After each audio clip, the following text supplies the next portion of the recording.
Hello, my dear students. How are you all? I welcome you all back to your history class. We were doing chapter number 11 of your history book, which was Rebels and the Raj, जिसमें हम पढ़ रहे थे the revolts of 1857 के बारे में और कौन-कौन से rebels सामने आए, कौन-कौन से लोग रिबेलियन स्टार्ट कर दिया, किन किन लोगों ने, किसके अगेंस्ट? राज यानी कि किसको कहा गया है? ब्रिटिश रूल के अगेंस्ट लोगों ने रिबेलियन स्टार्ट कर दिया था। इसका ऑलरेडी पार्ट 1 हम कवर कर चुके हैं। इन केस आपने नहीं देखा है तो अभी जाके चेकआउट कीजिए and do not forget to like and subscribe to the channel learn करो क्लास 11 एंड 12। ओके, सो अब हम पढ़ेंगे आज का first topic, Awadh in revolt, यानी कि अवध में रिवोल्ट हुआ वो कैसा था, उसकी नेचर क्या थी।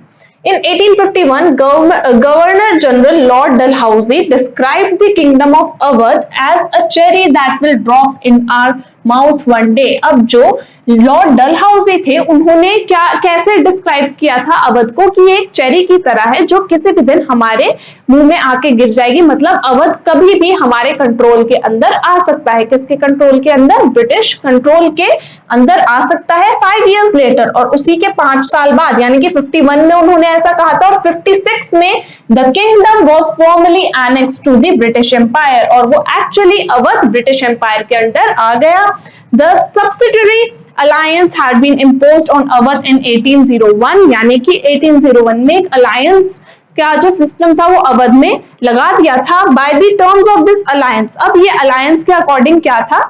The nawab had been disband his army force, allow the British to position their troops. अब जो अवध के नवाब थे उनको क्या कहा गया था कि आप अपनी आर्मी को पीछे हटा लो और अब ब्रिटिश गवर्नमेंट के ट्रूप्स वहां पे डिप्लॉय किए जाएंगे within the kingdom and act in accordance with the advance of the British resident who was now be attached to the court। यानी कि अब से अवध किसके अकॉर्डिंग रूल किया जाएगा? ब्रिटिश गवर्नमेंट के अकॉर्डिंग ही रूल किया जाएगा। Deprived of his armed forces, the Nawab became increasingly dependent on the British to maintain law and order। और अब क्या हुआ कि जब उस जो रूलर था उनसे उनकी जो आर्मी थी वो ले ली गई, तो उन्हें मजबूरी में ब्रिटिश गवर्नमेंट की सारी बातें माननी पड़ी। अपना जो एडमिनिस्ट्रेशन था उनको अवध का किसके हिसाब से चलाना पड़ा? ब्रिटिश गवर्नमेंट के हिसाब से उनको रन करना पड़ा। He could no longer asserted control over the rebellious chiefs and taluqdars, यानी कि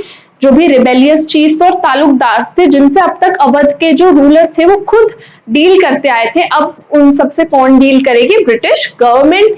In the meantime, the British became increasingly interested in acquiring the territory of Awadh, और धीरे धीरे ब्रिटिश किसमें इंटरेस्ट लेने लगे? अवध की टेरिटरी को अक्वायर करने में। They felt that the soil there was good for producing indigo and cotton। उनको क्या लगा कि अवध की जो सॉइल है वो बहुत अच्छी है कॉटन और इंडिगो को प्रोड्यूस करने के लिए, यानी कि यहाँ पे भी उन्होंने अपना बेनिफिट देखा। And the region was ideally located to be developed into principal market for upper India. इसके अलावा मार्केट प्लेस के हिसाब से भी जो अवध था वो एक अच्छी लोकेशन मानी गई। The life was gone out of the body, कैसे जान निकल के चली गई बॉडी में से? इसका क्या मतलब है?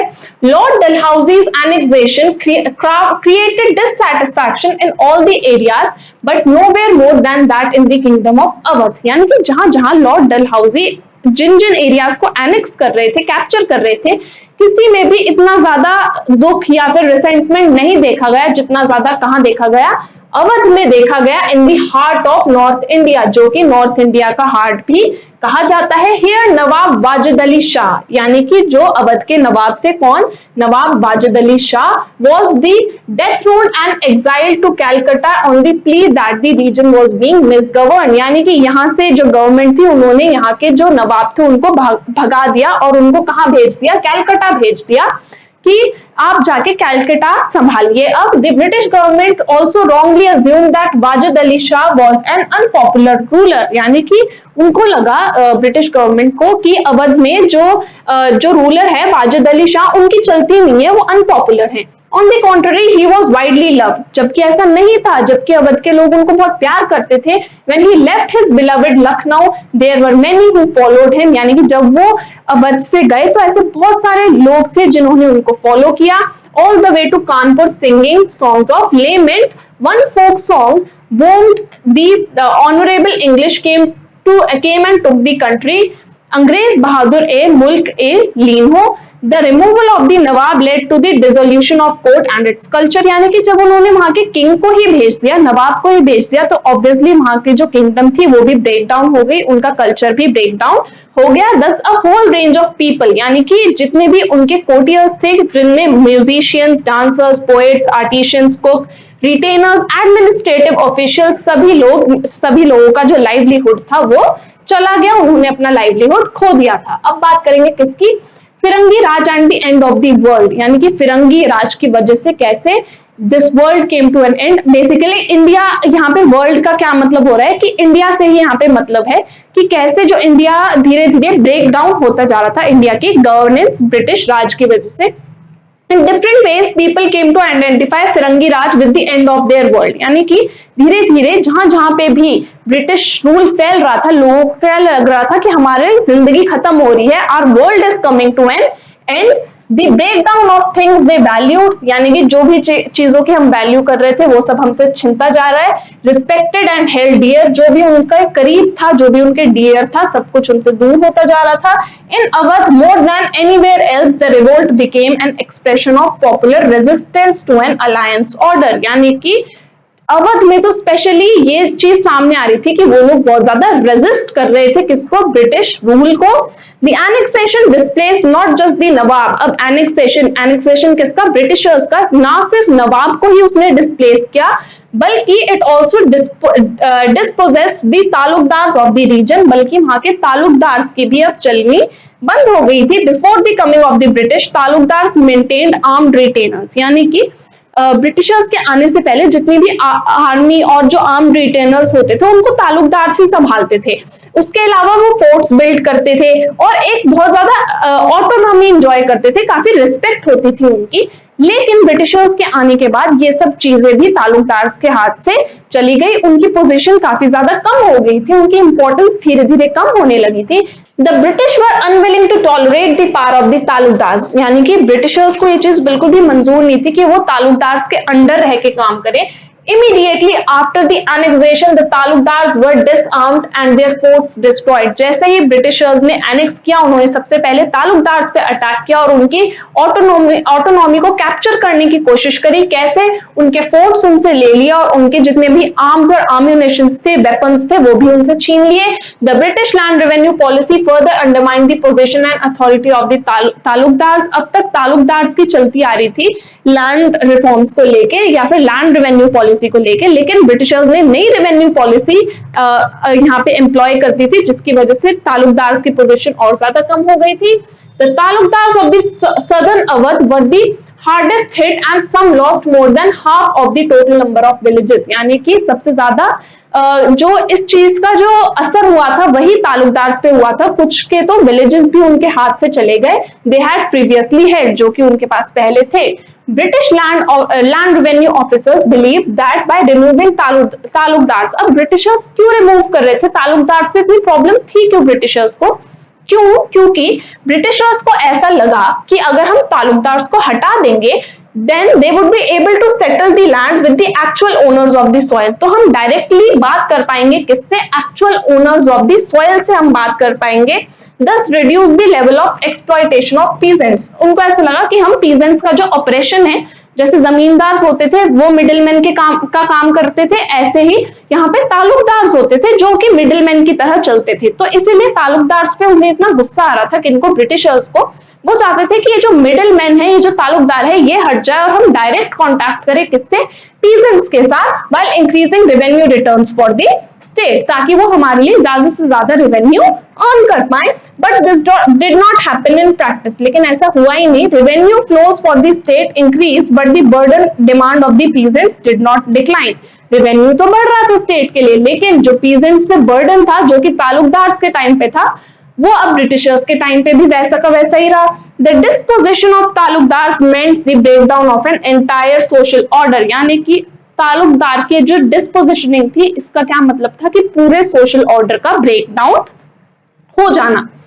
In pre-British times, the Talukdars were oppressors, but many of them also appeared to be generous father figures. अब काफी सारे तालुकदार तो oppressors होते थे, बहुत गंदी तरीके से behave करते थे farmers से, लेकिन कुछ father figures की तरह भी होते थे. They exacted the variety of dues from the peasants, but were often considered in times of need. यानी कि वो peasants से amount तो लेते ही थे, लेकिन उनकी हेल्प भी करते थे जब भी उनको जरूरत पड़ती थी. Now under British the peasants were directly exposed to the over assessment of revenue and inflexible method of collection. लेकिन अब जब तालुकदार्स को बीच में से हटा दिया गया तो अब पीजेंट्स किसकी मदद लेते? ऐसे में तो उनको डायरेक्टली डील करना पड़ रहा था किससे? इनफ्लेक्सिबल मेथड से, जो कि अब रेवेन्यू कलेक्शन के नए मेथड आए थे जो कि ब्रिटिशर्स लेके आए थे. In areas like Awadh, when resistance during 1857 was intense and long-lasting, the fighting was carried out by Talukdars and their peasants. यानी कि जब अवध में 1857 के टाइम पे जब ये जो रिवोल्ट था वो बहुत ज्यादा इंटेंस था, उस टाइम पे तालुकदार्स और पीजेंट्स ने भी बढ़ चढ़ के इसमें काफी ज्यादा रोल प्ले किया. Many of these taluqdars were loyal to the Nawab. बहुत सारे तालुकदार्स नवाब ऑफ जो अवध के नवाब थे उनके साथ लॉयल थे. And they joined Begum Hazrat Mahal, और बेगम हजरत महल जो कि नवाब की वाइफ थी उनकी हेल्प करी in Lucknow to fight the British. किसके अगेंस्ट? ब्रिटिशर्स के अगेंस्ट फाइट करने में. Some even remained with her defeat, यानी कि जब वो हारी भी तब भी उनका साथ दिया तालुकदार्स ने. The grievances of the peasants were carried over into the sepoy lines since a vast majority of sepoys were recruited from the villages of Awadh. धीरे धीरे sepoys जो थे वो जो peasants के जो क्या कहते हैं grievances थी उनको डिस्कस करने लगे. The relationship of the sepoys with their superior white officers underwent a significant change in the years preceding to the uprising of 1857. यानी कि पहले sepoys जो भी white officials होते थे उनसे बात करते रहते थे, लेकिन इनकी इस रिलेशनशिप में चेंज आया कब?